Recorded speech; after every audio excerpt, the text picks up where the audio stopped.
name is Andy Walton. I am the Director of Technical Sales for Cirba, and no full demonstration will be completed without one slide. I can't do it. So before I actually give you a demonstration of our software, I have to tell you what it does first. So what is Cirba? We make analytics software. It's called Automated Capacity Control. So this is not the old school standard capacity management software that you did maybe once a month, once a week, once a year even. As you know, in a cloud and virtual environment, workloads are mobile, fluid, they move around.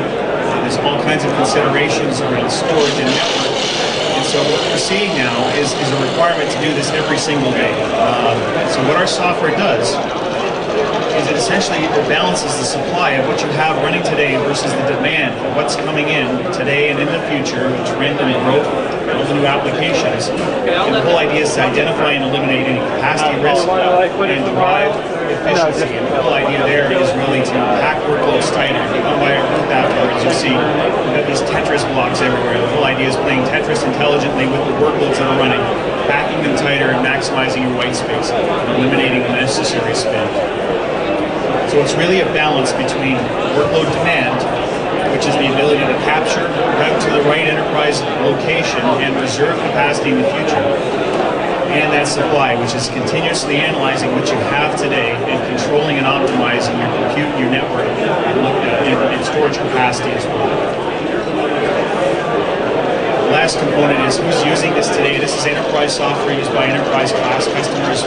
Bank of America is our largest customer, with 140,000 workloads deployed in their cloud, which is arguably the largest in the world. Cisco, Cirba, so very large customers using our technology across VMware, Power VM, Hyper-V, and Red Hat environments. On this side, these aren't just technology partners, these are customers or partners of ours that actually use our software in their optimization practices for server consolidation and for helping customers increase their virtual efficiency. So they use our software as part of their practice. All right, that's it for PowerPoint. So what I'm going to show you today, if you go back to this little capacity supply and capacity demand, let's just start with the supply side. So what you're looking at here is what we call the Cirba control console. So this is a view across your virtual environment. Across the top you'll see different environments. I've got San Francisco, Seattle. It's breaking out the different environments that you're monitoring based on any logical breakdowns. It could be by VLAN, it could be by customer, if you're hosting customers' workloads. This one's a VMware environment. London, as an example, is Power VM. I've got a Seattle one, Hyper-V. Yeah, that's a good stereotype there. And what you're seeing in this particular one is essentially what we do for this environment.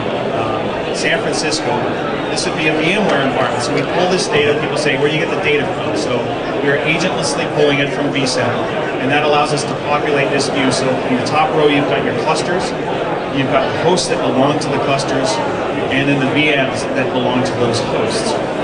So everything is color-coded according to where it belongs. A blue or an orange or anything doesn't mean anything bad, it just essentially indicates membership. Now what does indicate the good and the bad is essentially the spectrum. So you see these dots placed across this red and green and yellow environment. Yes, it is green and yellow. So if you're in the red, if you've got hosts in the red or VMs in the red, essentially means there's risk, there's a problem here. You've got hosts that potentially are unbalanced. They've got too many VMs taking too many resources, say too much CPU or too much memory or storage. You've got VMs here that are at risk. So anything in the red is bad. Anything that's in the yellow essentially means that we're wasting resources. So if you've got a VM that's sitting here in a cloud environment where you're portals and people are requesting new infrastructure and they're all asking for extra large and they're using the equivalent of small over time, they will show up here. I'll give you examples of those things in a minute. And so what Cirba does is it makes recommendations for placements and allocations to try to drive these dots into the middle. So that's a healthier working environment. So everything's going to drop and move based on our recommendations. We're analytics software, so we don't actually do the actioning and the movement. We have integrations into all kinds of different provisioning engines, service desk engines. So think of this as a brain, and we work with the arms and legs that are there already. A little bit more detail on what you're looking at here. So if I look at, say, a host, why is this host in the red? What you have is all the different utilization metrics. Again, this stuff comes out of vCenter, so every single dot represents a piece of infrastructure in the environment. And I've got storage tiering here. I'm going to show that to you in just a moment. So a host that's in the red, why is it in the red? Our software will tell you what's wrong with it. It will give you a policy violation. So this particular host is actually exceeding the policy that you have set for CPU, and it's also exceeding it for memory. Conversely, if you look at a host that's sitting here in the yellow, it's not using the resources it's been given. So you can see that there's an imbalance problem here. So this particular host is not using all the CPU. In fact, it's much lower. At the VM level, here's a VM that's got similar kinds of issues. This one's got CPU ready issues. So it's basically probably sized too large. It's got too many vCPUs, and it's sitting there waiting for resources for its host to give it more. In fact, it's married to that one that had the CPU issue as well, which is why it's waiting. We've also got a VM that has issues around active memory. So we say what's wrong with it. So why are you in the red? We also tell you what to do about it. So the software will make a long list of recommendations. Let's open up this one here. Here's a recommendation for memory allocation. So in order to fix that active memory, we're going to bump its memory from 8 gig to 12 gig. Part of the policy engine also says, what do I do with these types of recommendations? A lot of our customers' production environments, you can't just start making changes to things. So this one might need to go to an approval process where we'd integrate into a service desk like a Remedy or whatever to say, let's get this approved actually before we make that change. And we can't automate any of these actions. We can send it straight into vCenter as necessary. It's just important to know that you can't do that in some environments. Just because you can't automate it doesn't mean that it will actually work according to the policies that the customer has set up. I mentioned policies a few times. The policies are governed at a very deep level here in the policy manager. The software out of the box ships with different ones. A lot of our customers say, well, I don't have these things defined. So we ship them pre-built for different levels of conservatism. We've got production critical all the way to test down. And each one of them basically, we're governing different areas within the environment. So what does it mean to be in the red? Well, the software will tell you these are basically your limits for active memory or disk I/O or whatever. The more of these particular metrics that get exceeded, and the more they exceed them by, the further to the left these dots are going to push. So something that's way out here on the left has probably got multiple things wrong. But it's not just utilization limits. We do that for the VMs, we do that for the hosts. The software will do overcommit ratios. So if you got a 16 CPU box, you can give away 600% of your resources. If you give away more, then your hosts are going to start showing up in the red saying you've given away too many of your resources, you're at risk according to the way you want to run the software. So it does that, it looks at trending and history and growth.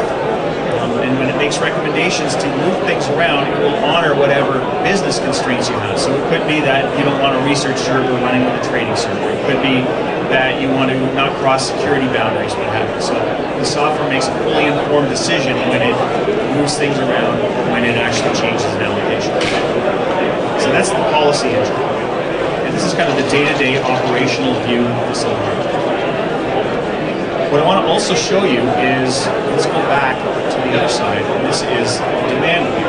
So let's just change this to the full screen view. There we go. Okay. So what you're seeing down the left-hand side, we're talking about supply and demand. We're now on the demand side. So what you're seeing here is infrastructure groups. If you've ever booked something through hotels.com, it's a very similar kind of paradigm where every one of your potential landing zones, think of it as a hotel. And like any good hotel has a certain amount of space today based on what's running in it. And that's definable based on what we call a standard capacity unit. What's your unit? You can change that around. And it will automatically go use the API and recalculate how much space you have. So it says how much space does it have and what amenities does this hotel offer? So in this case, the Seattle Production Apps is based on a Hyper-V environment. It runs Linux and Windows workloads. It has certain types of license groups. So as an example, if you had a WebSphere workload, you don't have licenses here, it's not going to run here. You have a match between my guest and my host. Service levels, what's my maximum I/O? What sort of storage tiers are available? So we're essentially describing the amenities of this hotel so that my guests know where they can potentially stay.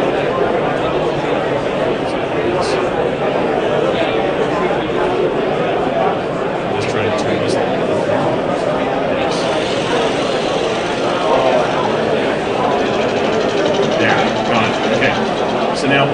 left-hand side, let's change this back to full screen. All right. So what you're seeing here on the left-hand side would be the guests that are coming in. So if you've got a cloud portal, guests requesting new applications, some of our customers do this through a spreadsheet-based process where they're keeping track of new apps coming online. But essentially somewhere you're describing what's coming on board. And you can think about it, I just did a presentation over in the theater, and we talked about two different models where self-service can be for applications that are coming online right now. But in a lot of cases with enterprises, it's just like booking a hotel to come to this conference. You didn't book it when you got here, you booked it probably a month in advance. So new applications that are coming online, you're very likely to actually want to figure out, weeks or months in advance what's coming in. So we're describing what those applications look like. In this case, I've got a web portal with 6 guests coming in.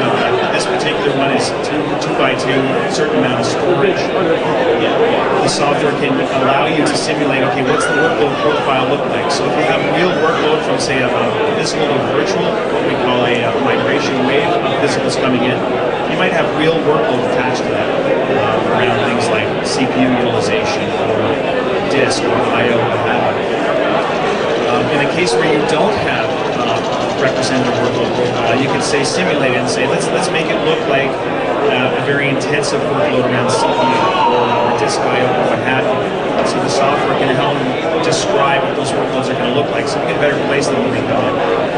So the utilization profile, what license groups are required, any business requirements this thing might have to have, service levels, etc. So the better you describe the application, the better the system is going to be able to route it to the right place.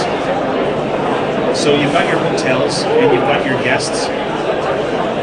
What I'm showing you is the interface to do this. What we also have is an API. So if you've got a cloud request portal today, you can actually hook it into Cirba to say, Cirba, tell me where do I have space in this environment and make me a reservation in the future. And I'm going to show you the way we do it through this interface. So I'm going to pick this whole application. I'm going to click on Evaluate Hosting Options. And what it's doing is now going out and let's just change the space here. So it's evaluated this set of workloads against every one of my environments that I have running today. And again, I've got a mixture of Hyper-V. I've got systems in here that are, there's my London environments. I've got ones that are Power VM. I've got VMware, etc. There's no other ones there. So there's a Power VM as an example. And it's basically scored them according to a number of factors. So let's look at the ones where it did score positively. So the best fit in here is Seattle Production Apps because it's going to chew up about 12% of the available space based on this booking. Its relative cost relative to the other environments is reasonable. And there's a good fit around the resource requirements, software, business, and tech. Now, as we move further down the chain, you can see Toronto Gen Apps, it fits, but it's going to chew up 100% of my available space, and its relative cost is higher, so it's scoring low. I've got other ones where it's outright rejected. And why would that be? I've got a business requirement. Its cost is okay, and it's only going to take 50% of my available space, but it's telling me that that particular business unit isn't allowed to run in this particular environment for some reason. You get the idea that a lot of things are rejected, so it's automatically and programmatically figuring out where it goes. And you've either got other environments that might be closed for some reason, maintenance or whatever. So it's truly like a reservation and booking system for new workloads. So what I'm going to do is let's take these workloads here, and I could have done this by auto-routing it, but I'm just going to drag it into one of these ones. Let's put it into San Francisco because we were looking at that one earlier. Let's say, okay. So it's actually using the API to go out now, based on that date, and reserving me the capacity in the future. It comes back with an actual booking that says, yeah, you successfully reserved your capacity, the 6 guests coming in, 12 CPUs, 256, etc., etc. So that's essentially like my my reservation. And it's now recalculated the space against San Francisco and deducted it. So if we now go back, and change this, let's go back to my control console. So here's San Francisco. We open up the timeline. I've been showing this to you on a daily kind of, what does it look like today? My data's a little bit stale in here, but I wanted to point out a couple things here. If you look at these environments here, let's look at Prod Apps 2. you see a number beside each one of these particular destinations. It's a number from 0 to 1. It's called the Cirba Efficiency Index. So a 0 means that you've got infrastructure stood up and you're not using it yet. It would be like an empty environment. A 1 would mean that if you had, say, 10 guests or 10 hosts, you need them all according to the policy. So if I hover here, it's actually telling me that if I play Tetris with the workloads in this environment, I have 7 hosts, I actually need 4. And there's 1 in there as well for HA. So it's basically saying I've got 5 hosts there that I need and 7 available, so it's giving me a number. This is now a visual and numerical indication as to how much white space do I have. So taking those guests that I actually just routed, if we go forward, say 30 days, you see things start to move, and it's essentially like a reverse fuel gauge. I'm filling up this environment. It's now moved from a 0.71 to a 0.86. And the reason for that is growth, it's trends, but more importantly, most importantly, it's all these different applications that are planned to come on board. And the one I'm looking for is there it is there. There's Web Portal. It's actually been saying it's coming on board. Now, if I keep doing that, if I was to continue piling workloads and infrastructure into this environment over time, you would see it would now be a visual indication at the cluster level that you don't have enough infrastructure to run according to the policy. It doesn't mean that the environment won't run, it just means that you've exceeded the policy that you set up.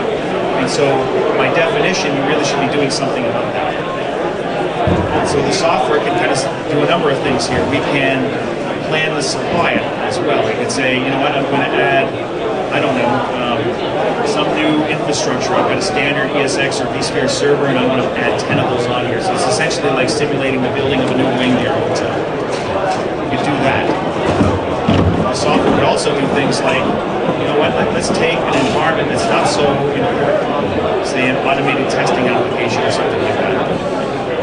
And so we take this kind of tag information out of the CMDB and say, now I'm just looking at a certain application.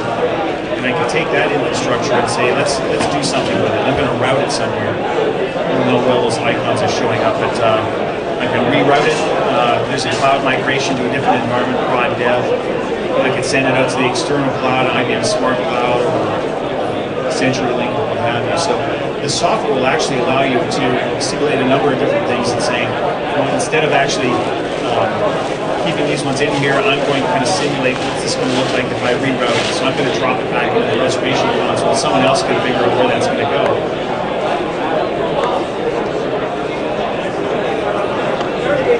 So it's actually going to run that scenario in the background now. I didn't mean to do that, but it's actually going to do it for me. And in 90 days, if we put this back and show everything, the whole idea is that when we go here in 90 days, you would see Prod Apps 2 actually moving and leaving the environment. Sorry, those workloads that I just simulated, there they are on the right-hand side, so I've moved them out of here, and now my Prod Apps 2 environment has gone back to a compliant state, again, according to the Cirba Efficiency Index, or how we want to this environment to work. So that's the standard part of the demo I wanted to show you, and I wanted to leave some time for maybe showing you a few additional features and things. So first, I'm just going to ask the audience, any questions of what you've seen so far? The software is for VMware, but it's also for Power VM, and like I mentioned, it's cross-hypervisor. One of the key use cases we see are people running the analytics to do what we call P2P waves. So as the demand is coming in, it's not just new applications. We've got customers right now that are moving data centers or closing them. So a lot of the input into this demand model comes from physical systems that are actually being transformed into the virtual, saying where do they go, which hosts do they run against, which clusters, and how much workload to actually allocate to them when they come in. So I didn't really make that completely clear, but on the inbound demand side, the transformation use case is still a huge one for us. It's where a lot of the analytics got their start.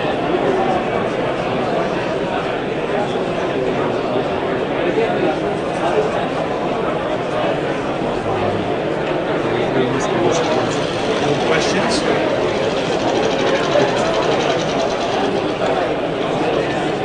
That was the main pieces that I actually wanted to show you. I actually went through it a lot faster than I intended.